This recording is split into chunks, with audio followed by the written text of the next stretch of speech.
tungkol kay Minato Namikaze at Itachi Uchiha, ang dalawang kilalang karakter mula sa serye ng Naruto. Napaisip din ako kung sino nga ba talaga ang mas malakas sa kanilang dalawa. Tara't pasukin natin ang mundong ito ng kathang-isip lamang.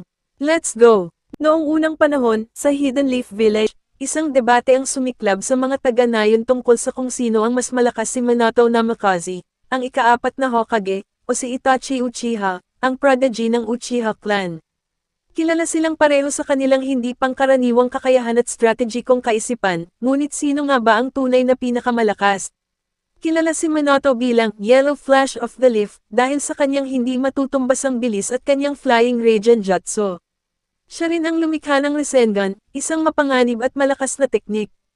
Ang kanyang talino at stratehikong kakayahan ay hindi matutumbasan, ginagawa siyang isa sa pinakarespetadong Hokage sa kasaysayan ng Leaf Village.